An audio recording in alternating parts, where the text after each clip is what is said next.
વિદ્યાર્થી મિત્રો નમસ્કાર। આજે આપણે ધોરણ 11 વિષય તત્વજ્ઞાન એની અંદર પ્રકરણ 5 જટિલ સંયુક્ત વિધાનો વિશે આપણે અભ્યાસ કરીશું। આપણે પ્રકરણ 5 ની અંદર કઈ કઈ બાબતોનો અભ્યાસ કરવાનો છે તે જાણી લઈએ। તો અહીં આપણે સૌપ્રથમ પ્રકરણ 5 ની અંદર જટિલ સંયુક્ત વિધાનનો અર્થ અને जटिल संयुक्त विधानना तेना 5 प्रकारों विषय आपणे अभ्यास करीशुं।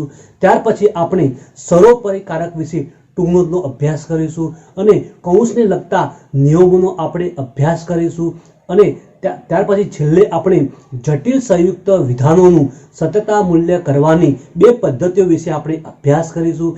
एनी अंदर सत्यता कोष्टक द्वारा सत्यता मूल्य नक्की करवानी पद्धति अने आकृति द्वारा सत्यता मूल्य नक्की करवानी पद्धति। तो एमांथी आपणे मात्र एक ज पद्धतिनो अभ्यास करवानो छे, कारण के जे माध्यमिक शिक्षण बोर्ड द्वारा 30% जे अभ्यासक्रमनो जे घटाडो करवामां आव्यो तेमांथी जे आकृति द्वारा सत्यता मूल्य नक्की करवानी पद्धतिने बाद करवामां आवी छे अथवा तेनो ते अभ्यासक्रमोथी ए मुद्दो काढी नाखवामां आवेलो छे, तेथी तेनो आपणे अभ्यास करवानो नथी। तो अहीं आपणे जटिल संयुक्त विधानोनुं सत्यता मूल्य करवानी मात्र एक ज पद्धति जे सत्यता कोष्टक द्वारा आपणे तेनो अभ्यास करीशुं। तो अहीं आपणे सौप्रथम प्रकरण 5 ની શરૂઆત કરીએ। तो एनी अंदर आपणे सौप्रथम जटिल संयुक्त विधानोनो अर्थ जोईए, त्यार पछी जटिल संयुक्त विधानोना प्रकार। तो अहीं तर्कशास्त्रनी अंदर दलीलोनो अभ्यास करवामां आवे छे। दलीलो ए विधानोने बनेली होय छे। तर्कशास्त्रमां 3 प्रकारना विधानो वापरवामां आवे छे, एक सादुं विधान, संयुक्त विधान अने जटिल संयुक्त विधान। सादुं विधान एटले के जे विधानमां कोई बीजा विधाननो समावेश थतो न होय तो तेने सादुं विधान कहेवामां आवे छे। संयुक्त विधान एटले के जे विधानमां एक करता वधु सादा विधानो होय तो तेने आपणे संयुक्त विधान कहेवामां आवे छे। तो आजे आपणे प्रकरण 5 ની અંદર जटिल संयुक्त विधाननो अर्थ जोईए। तो અહીં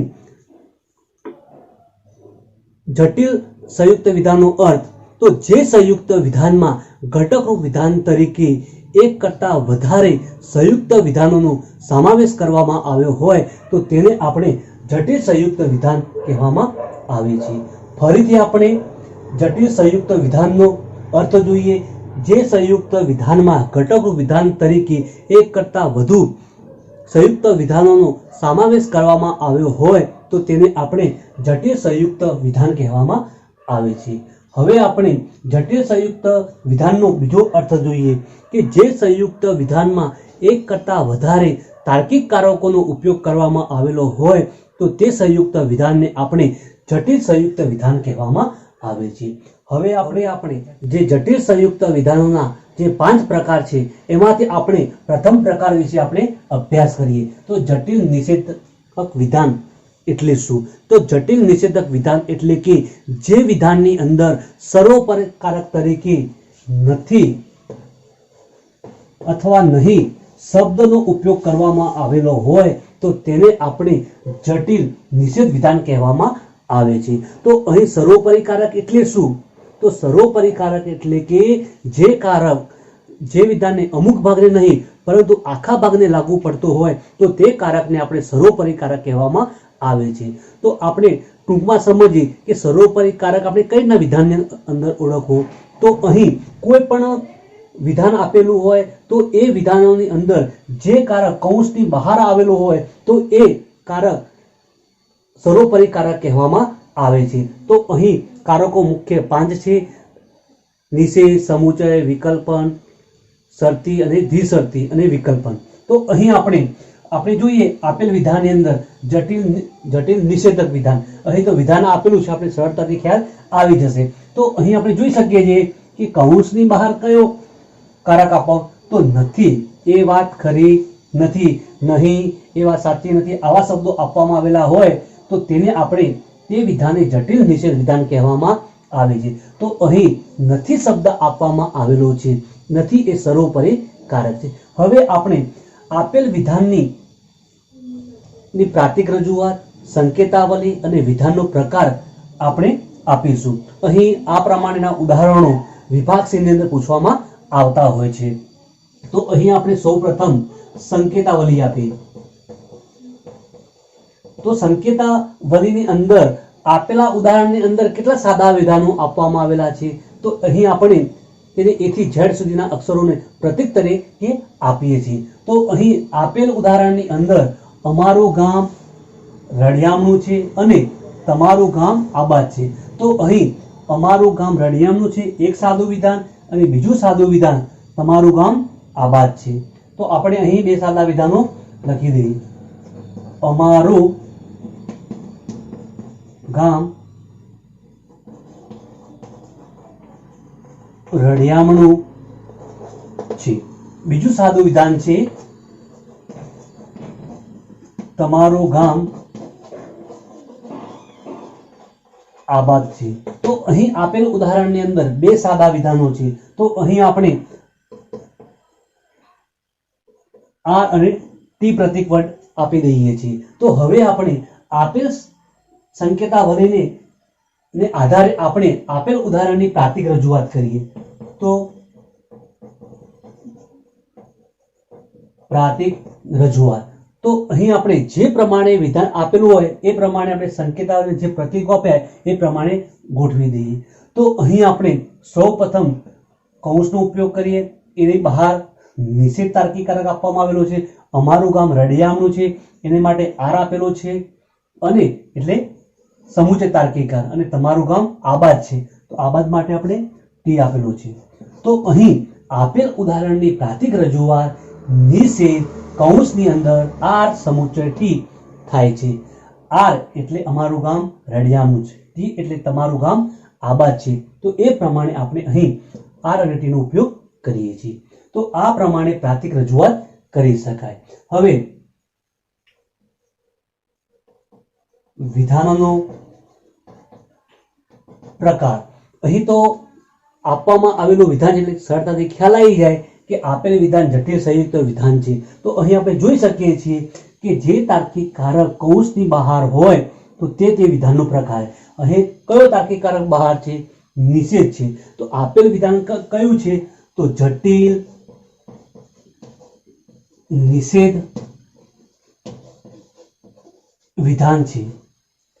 તો આ પ્રમાણે અહીં જટિલ નિષેધ વિધાન એટલે કે જે સંયુક્ત વિધાનમાં સર્વોપરી કારક તરીકે નથી અથવા નહીંનો ઉપયોગ કરવામાં આવેલો હોય તો તેને આપણે જટિલ નિષેધક વિધાન કહેવામાં આવે। હવે આપણે જટિલ સંયુક્ત વિધાનોના જે 5 પ્રકાર છે એમાંથી આપણે બીજો પ્રકાર વિશે સમજૂતી પ્રાપ્ત કરીએ, જટિલ સમુચય વિધાન। તો અહીં આપણે જટિલ સમુચય વિધાન કોને કહેવાય? તો જે સંયુક્ત વિધાનમાં સર્વોપરી કારક તરીકે અને શબ્દનો ઉપયોગ કરવામાં આવેલો હોય તો તેને આપણે જટિલ સમુચય વિધાન કહેવામાં આવે છે। હવે આપણે જટિલ સમુચય વિધાનને ઉદાહરણ દ્વારા સમજવાનો આપણે પ્રયત્ન કરીએ। તો અહીં આપણે જોઈ શકીએ છીએ કે આપેલ ઉદાહરણની અંદર કૌંસની અંદર કાં તો તેની જીત થશે અથવા હાર થશે, કૌંસ પૂરો, અને કાં તો તેને પૃથ્વીનું રાજ્ય મળશે અથવા સ્વર્ગનું રાજ્ય મળશે, કૌંસ પૂરો। તો અહીં આપણે જોઈ શકીએ છીએ કે આપેલ ઉદાહરણની અંદર કૌંસની બહાર કયો શબ્દ જોવા મળે છે? તો અને શબ્દ જોવા મળે છે। અને એ સર્વોપરી કારક છે, કારણ કે જે કારક કૌંસની બહાર હોય તે કારક સર્વોપરી કારક તરીકે ઓળખવામાં આવે છે। તો અહીં અને એ તાર્કિક કારક અમુક વિધાનને નહીં પરંતુ આખા વિધાનને લાગુ પડે છે, તેથી તેને સર્વોપરી કારક તરીકે ઓળખવામાં આવે છે। તો અહીં આપેલ ઉદાહરણની અંદર સાદા વિધાનો કેટલા છે તે જોયું। તેની જીત થશે, હાર થશે, તેને પૃથ્વીનું રાજ્ય મળશે, સ્વર્ગનું રાજ્ય મળશે। તો આપેલ ઉદાહરણની અંદર 4 સાદા વિધાનો આપવામાં આવેલા છે। અહીં આપણે સંકેતાવલી આપી દઈએ।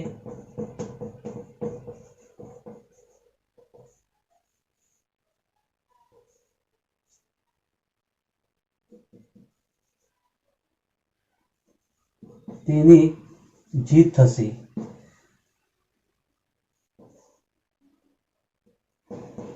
હાર થશે। ત્રીજી સાદું વિધાન,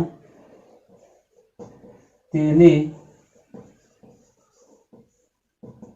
પૃથ્વીનું રાજ્ય મળશે। અને ચોથું, સ્વર્ગનું રાજ્ય મળશે। તો અહીં આપેલ વિધાનની અંદર ચાર સાદા વિધાનો છે। ચાર સાદા A, B, C અને D આપણે ચાર પ્રતીક વર્ડ આપી દઈએ। અહીં આપેલ વિધાનની આપણે પ્રાતિક રજૂઆત કરીએ તો અહીં આપણે પ્રાતિક રજૂઆત, તો અહીં આપણે જોઈ શકીએ છીએ કે આપેલ વિધાનની પ્રાતિક રજૂઆત સૌપ્રથમ કૌંસ આપી દઈએ, તેની જીત થશે એના માટે આપણે એ પ્રતીક આપ્યો, અથવા કાં તો અથવા એટલે વિકલ્પન, હાર થશે એના માટે આપણે બી, તો અહીં આપણે બી મૂકી દઈએ, કૌંસ પૂરું।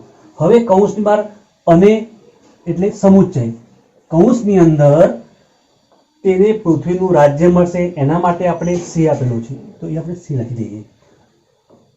કાં તો અથવા તો વિકલ્પન એટલે સ્વર્ગનું રાજ્ય મળશે એના માટે ડી। તો આ પ્રમાણે અહીં આપેલ ઉદાહરણની અંદર પ્રાતિક રજૂઆત આ પ્રમાણે કરી શકાય। હવે આપેલા વિધાનનો પ્રકાર એ જટિલ સમુચ્ચય વિધાન કહેવામાં આવે છે। અહીં લખી દેવાનું, વિધાનનો પ્રકાર તો જટિલ સમુચ્ચય વિધાન કહેવામાં આવે છે।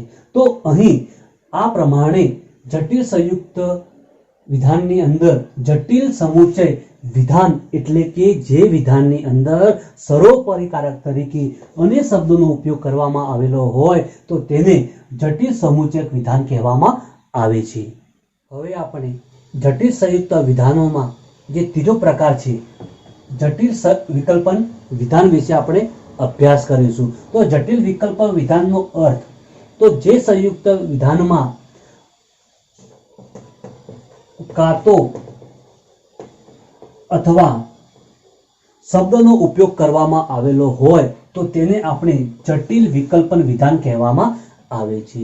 જે સંયુક્ત વિધાનમાં કાં તો અથવા શબ્દનો ઉપયોગ કરવામાં આવેલો હોય તો તે વિધાનને આપણે જટિલ વિકલ્પન વિધાન કહેવામાં આવે છે। અહીં આપણે ઉદાહરણમાં જોઈ શકીએ છીએ તો જે શબ્દ કૌંસની બહાર હોય તો તે શબ્દને આપણે તે વિધાનનો પ્રકાર તરીકે ઓળખવામાં આવે છે।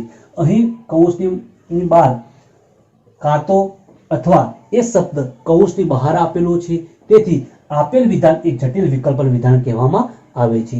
અહીં કાં તો અથવા એ સર્વોપરીકારક તરીકે ઓળખવામાં આવે છે। તો અહીં આપેલ વિધાનની અંદર કેટલા સાદા વિધાનો છે તે આપણે જોઈએ। કાં તો નાટક ભજવાશે અથવા રજા પડશે અને વિદ્યાર્થીઓ રાજી થશે। તો અહીં સૌપ્રથમ આપણે આપેલ વિધાનની સંકેતાવલી આપી દઈએ।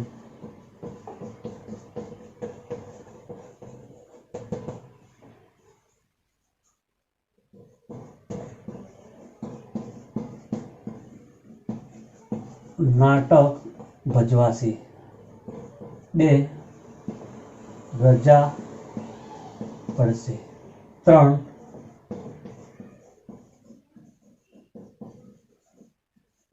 વિદ્યાર્થીઓ રાજી થશે। તો અહીં આપેલ જટિલ વિકલ્પન વિધાનના ઉદાહરણની અંદર 3 સાદા વિધાનો જોવા મળે છે। તો અહીં આ 3 સાદા વિધાનોને આપણે પ્રતીકો આપી દઈએ। તો અહીં P, Q, R અહીં આપણે 3 પ્રતીકો આપી દીધા। હવે આપણે આપેલ વિધાનની પ્રાતિક રજૂઆત કરીએ। તો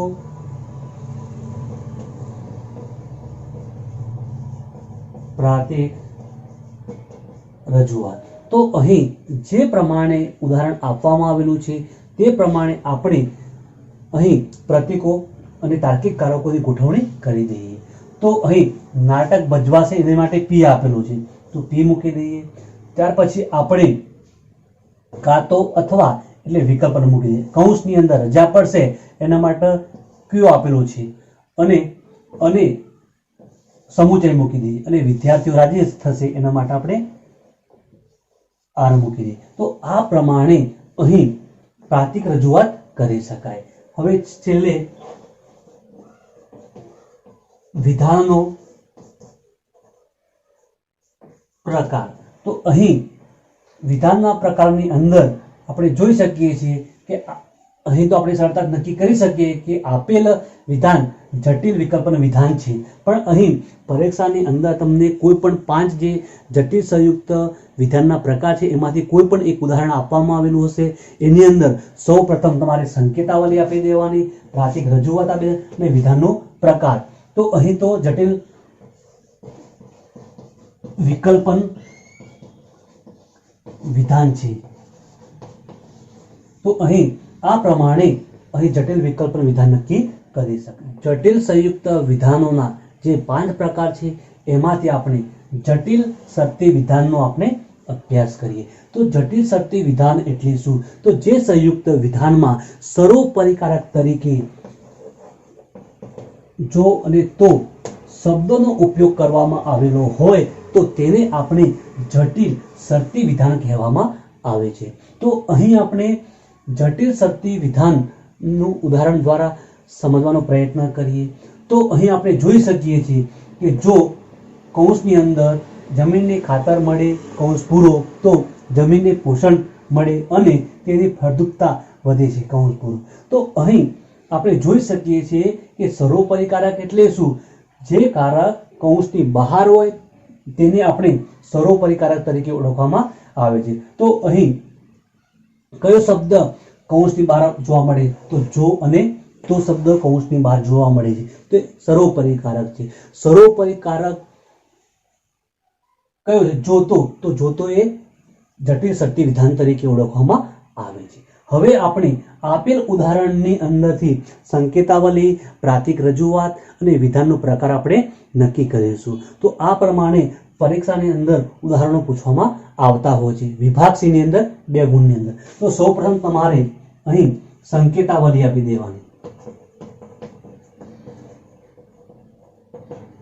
તો સંકેતાવલીની અંદર જેટલા સાદા વિધાન હોય એટલા આપણે એના પ્રતીકો આપી દેવાના. જમીનને ખાતર મળે, પ્રથમ જમીનને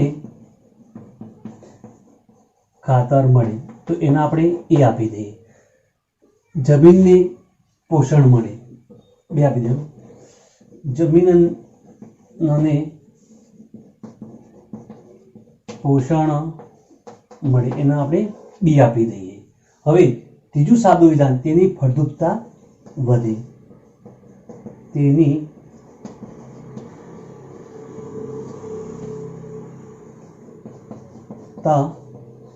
વધે એને આપણે સી આપી. અહીં આપેલ જે સાદા વિધાનો હતા એને આપણે એ બી સી પ્રતીકો આપી દીધા. હવે આપેલ વિધાનની આપણે પ્રાતિક રજૂઆત. તો પ્રાતિક રજૂઆતની અંદર જે પ્રમાણે વિધાન આપવામાં આવેલું હોય તો એ પ્રમાણે આપણે પ્રતીકો ગોઠવી દઈએ.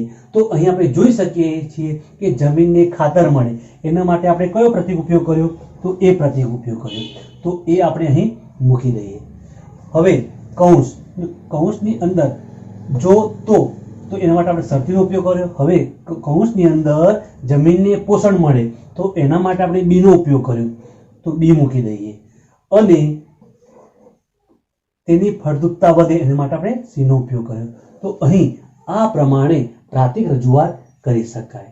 અહીં જે પ્રમાણે કૌંસની અંદર અહીં આપણે એ મૂકી દેવાનો, જો તો એટલે આપણે શરતી કૌંસની અને કૌંસ પૂરો અને અહીં બી અને અહીં સી મૂકી દેવાનો. આ પ્રમાણે અહીં પ્રાતિક રજૂઆત કરી શકાય છે. હવે વિધાનનો પ્રકાર.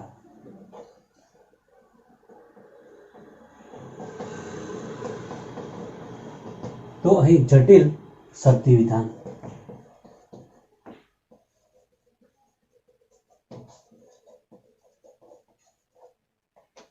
તો અહીં જટિલ શક્તિ વિધાન એટલે કે જે સંયુક્ત વિધાનમાં સર્વોપરિકારક તરીકે જો અને તોનો ઉપયોગ કરવામાં આવેલો હોય તો તેને આપણે જટિલ શક્તિ વિધાન કહેવામાં આવે છે. જટિલ સંયુક્ત વિધાનોના જે 5 પ્રકારો છે એમાંથી આપણે છેલ્લો પ્રકાર જટિલ દ્વિશક્તિ વિધાન વિશે આપણે અભ્યાસ કરીશું. તો જટિલ દ્વિશક્તિ વિધાન એટલે શું? જે સંયુક્ત વિધાનમાં સર્વોપરિકારક તરીકે જો તો અને તો જ શબ્દોનો ઉપયોગ કરવામાં આવેલો હોય તો તેને જટિલ દ્વિશક્તિ વિધાન તરીકે ઓળખવામાં આવે છે. તો અહીં આપણે જોઈ શકીએ છીએ કે આપેલ ઉદાહરણની અંદર જો અને તો જ શબ્દો જે કૌંસની બહાર આપવામાં આવેલા છે તેને આપણે સર્વોપરિકારક કહેવામાં આવે છે. તો અહીં આપણે આપેલ ઉદાહરણ જટિલ દ્વિશક્તિ વિધાનનું ઉદાહરણ છે. તો અહીં જો તો અને તો શબ્દોનો ઉપયોગ કરવામાં આવેલો છે. તો અહીં જટિલ દ્વિશક્તિ વિધાન એટલે કે જે સંયુક્ત વિધાનમાં જો તો અને તો જ શબ્દનો ઉપયોગ કરવામાં આવેલો હોય તો તેને આપણે જટિલ દ્વિશક્તિ વિધાન કહેવામાં આવે છે. હવે આપણે આપેલ ઉદાહરણની દ્વારા આપણે સંકેતાવલી, પ્રાતિક રજૂઆત અને વિધાનનો પ્રકાર ઓળખીએ. તો હવે આપણે સૌપ્રથમ સંકેતાવલી આપી દઈએ.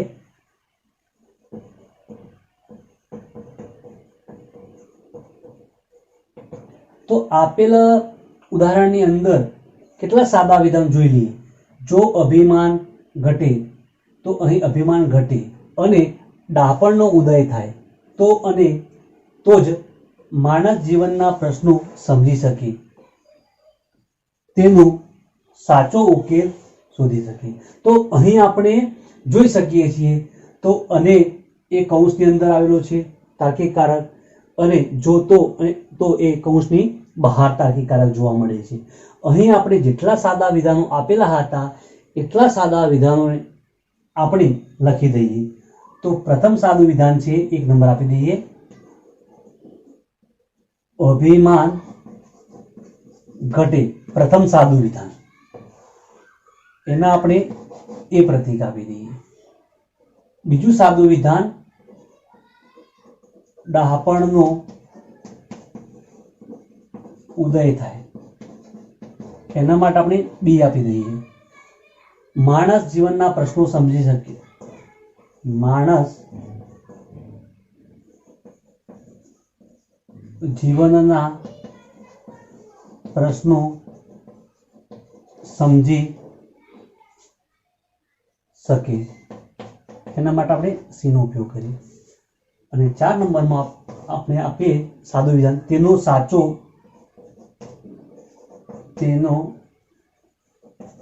સાચો ઉકેલ શોધી શકે,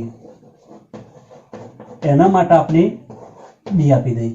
તો અહીં આપેલ ઉદાહરણની અંદર 4 સાદા વિધાનો ઉપયોગ કરવામાં આવેલા હતા, એને આપણે પ્રતીક વડે અહીં દર્શાવી દીધા. હવે આપેલ વિધાનની આપણે પ્રાતિક રજૂઆત કરીએ.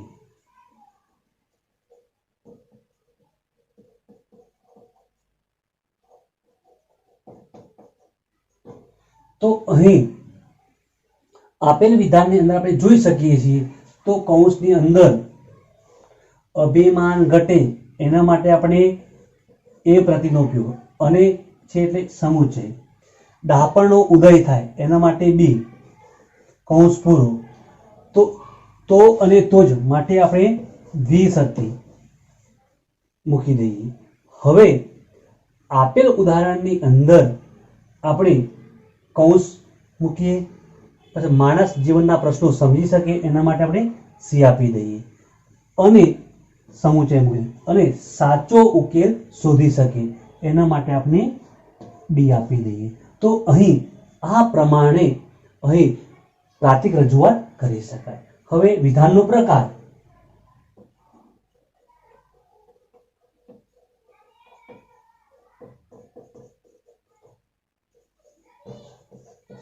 જટિલ દ્વિશક્તિ